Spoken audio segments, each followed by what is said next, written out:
Las elecciones de 1829 son las primeras elecciones presidenciales populares del Perú. No hubo lucha y se ratificó una situación de hecho.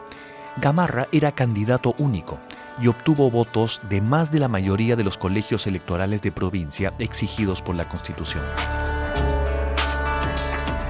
El sufragio era indirecto, era público,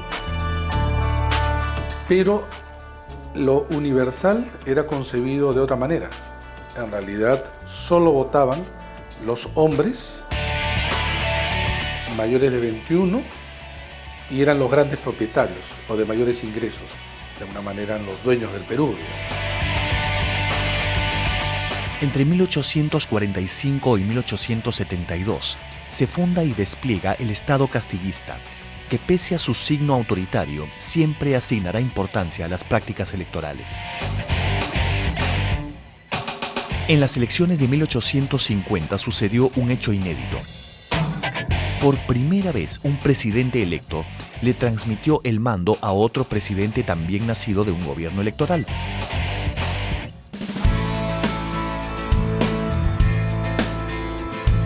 En 1850, en vísperas de terminar su periodo constitucional, Ramón Castilla convoca elecciones. Estas elecciones fueron el primer verdadero proceso electoral que tuvo el Perú. Y finalmente las ganó Echenique. El que ocupó el segundo lugar era un señor que se llamaba Domingo Elías, que era un hacendado y que fue el primer civil en postular a la presidencia de la República. Él ahora está enterrado aquí en este mausoleo en el cementerio Presbítero Maestro, que es propiedad de la Sociedad de Beneficencia de Lima Metropolitana. Bueno, estas elecciones cambiaron todo el ámbito político, puesto que se crearon los clubes electorales. Domingo Elías había creado el Club Progresista. Según Jorge Basadre, este es el embrión de lo que luego serían los partidos políticos en el Perú. La del 50 es interesante porque surge con fuerza la idea de la organización política, los clubes políticos, ¿no? El club progresista, ¿no? Entonces, te cambia la dinámica electoral. Surge con fuerza, por ejemplo, la idea del candidato, porque un club político tiene su candidato. Surge con fuerza la idea de una agenda nacional, porque un candidato tiene que tener una agenda nacional, ¿no? Surge con fuerza la idea de la campaña, la idea de las redes oficiales, etc. Entre 1855 y 1860 se da un paréntesis en el sistema electoral que posibilitó el voto directo y universal. Esta breve irrupción es alentada por los radicales liberales y románticos. En 1854, luego de una cruenta guerra civil, Ramón Castilla vuelve al poder. Se instala la Convención Nacional y se efectúan elecciones en 1855. Estas confirman a Castilla como presidente provisorio.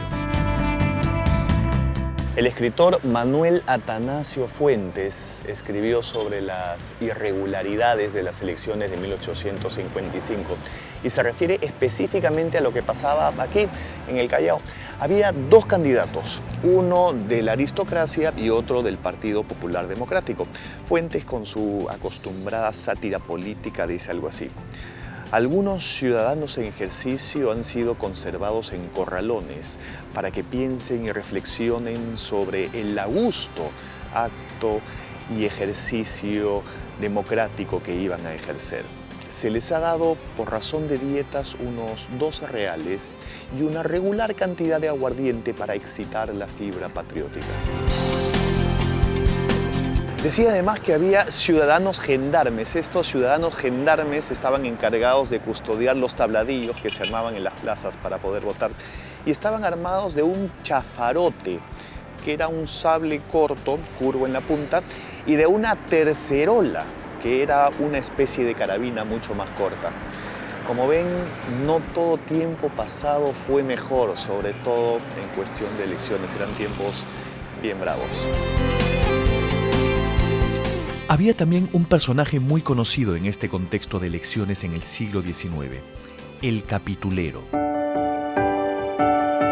Fuentes lo describe así: el capitulero era un mediador entre el candidato y los votantes. Él cobra un montón de dinero al candidato y le garantiza un determinado número de votos. Se convierte en el agente del candidato que primero se comunica con él y trabaja para el que mayor cantidad de dinero le ofrece. El capitulero cobra 2 pesos por voto y paga menos a los ciudadanos dispuestos a vender su voto. Manuel Atanasio Fuentes también cuenta un incidente importante que se produjo aquí en la Plaza Santa Ana, hoy conocida como Plaza Italia. Un famoso capitulero de apellido Vaquero vendió por 8 reales un número significativo de votos, pero cegado por su ambición, después solamente quiso pagar 4 reales a los probables votantes. Estos indignados reaccionaron violentamente, se produjo una gran bronca aquí que terminó con la caída del tabladillo, que como ya hemos visto en esa época se ponía un tabladillo en las plazas para poder votar, y con la sustracción del ánfora, es decir, se chorearon el ánfora de votación. Los capituleros eran terribles, muchas veces ofrecían sus servicios a varios candidatos distintos y estos aceptaban sin darse cuenta que estaban siendo estafados.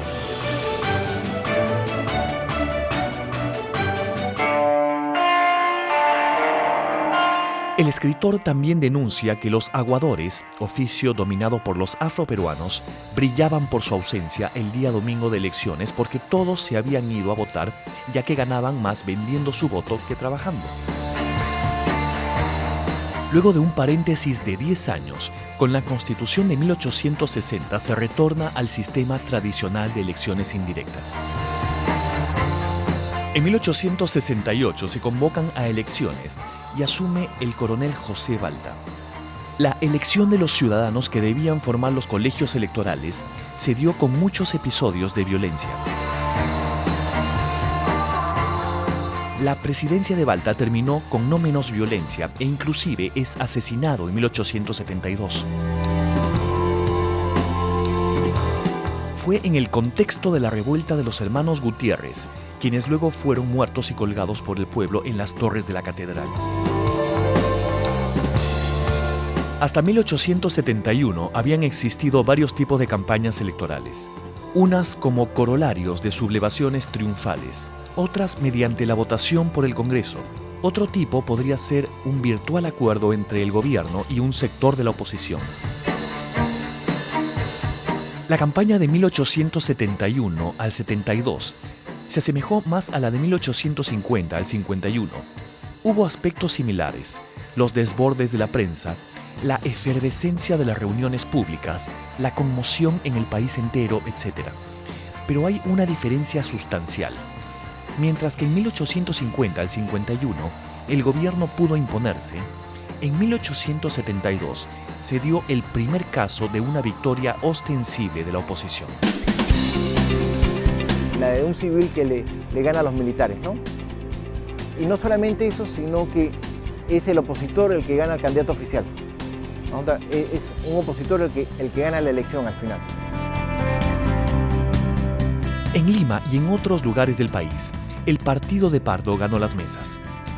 Según afirmaron los adversarios, turbas traídas de Cañete, Lurín y Chancay, unidas a obreros del ferrocarril central, colaboraron con esta victoria. Cuenta Echenique que sus electores no llegaron a entrar a la plaza de armas por el nutrido fuego que recibieron desde techos y balcones. Se dice que Pardo gastó parte de su fortuna personal, sobre todo en Lima, el mismo día de la elección. Una campaña como esta implicaba la organización de banquetes, marchas y mítines que servían de propaganda. El partido civil también representa una burguesía que se está redefiniendo a partir de la riqueza del guano, ¿no?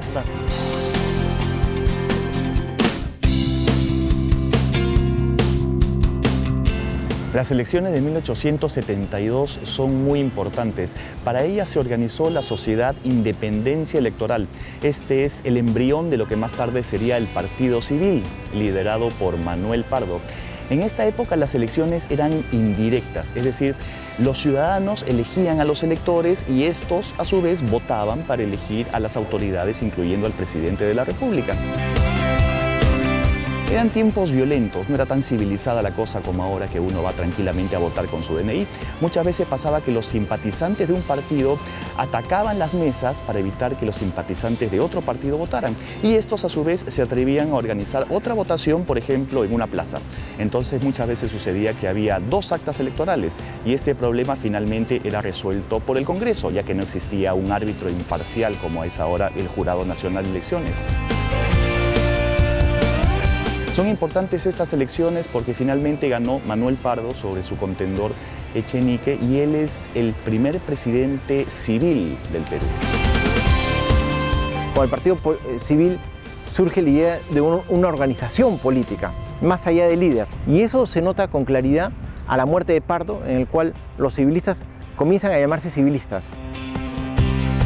Todo este proceso de elecciones propio del siglo XIX finaliza por un asunto externo, la Guerra del Pacífico. Aun cuando luego de la guerra se vuelve a convocar elecciones, el desarrollo de la sociedad civil se vio mermado, el país se empobreció. En este contexto se da el inicio al sistema de partidos políticos. Siempre estaban ligados a la figura de un líder fundador. Lo que surge, si quieres, en el siglo XIX es una transición de un sistema de notables, en el cual yo soy elegido por mi apellido, por mi nombre, por mis contactos, a un sistema de organización política en la cual yo dependo de la organización. En las elecciones de 1886, el héroe de la Breña, Andrés Avelino Cáceres, postula por el Partido Constitucional. Fue esta la primera vez en que la clase dirigente secundó a un caudillo militar para conquistar el poder que no podía obtener directamente.